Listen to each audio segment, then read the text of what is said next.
is CNN.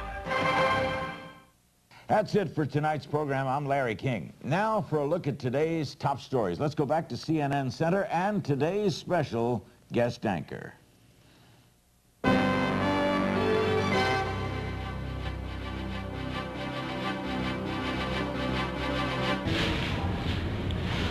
Live from the CNN Center in Atlanta, I'm Chris Cooling with today's top stories. This just into CNN, there has been a verdict in the Timothy McVeigh trial. We will bring you more information as it becomes available, but now our top headlines. There may be some bad news for pregnant women who work more than 40 hours a week. Researchers from the University of California in Davis surveyed almost 600 women who graduated from its law school from 1969 to 1985. The two-year study found pregnant lawyers who worked more than 45 hours a week were 3 times more likely to have a miscarriage than those who worked less than 35 hours a week. The findings are published in the Journal of Occupational and Environmental Medicine. In the Democratic Republic of Congo, government officials are denying growing reports of mass killings by troops of President Laurent Kabila. The Boston Globe reports there is evidence troops slaughtered hundreds of refugees during the overthrow of the previous government. That adds to reports the troops, who are mostly Tutsi, have been slaughtering Hutu refugees fleeing violence in neighboring Rwanda. UN officials say Kabila's government has prohibited access to suspected massacre sites across the country, which was formerly known as Zaire.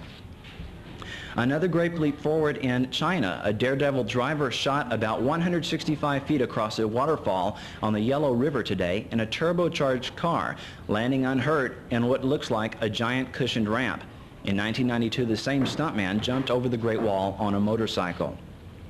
The Best of Broadway will be at Radio City Music Hall in New York tonight for the Tony Awards. The Life is up for 12 Tonys, making it the nomination leader. The show is a look at prostitutes in Times Square. The revival of the musical Chicago is expected to pick up awards.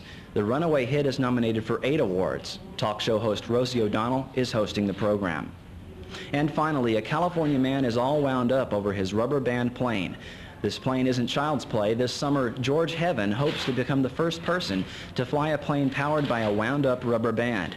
The band will be stretched 3 times its folded 25-foot length and wound 600 to 800 times to power a 2-story tall propeller. If all goes well, the plane will cruise almost a mile in less than a 2-minute flight, and Heaven will soar into the record books.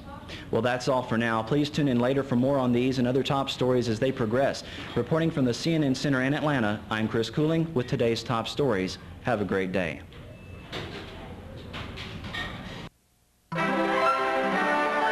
This is CNN.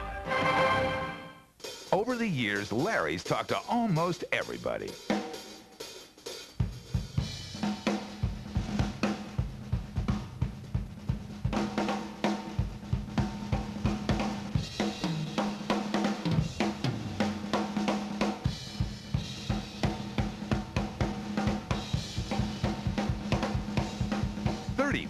Guests later, he's the undisputed king of talk. Larry King Live, weeknights on CNN.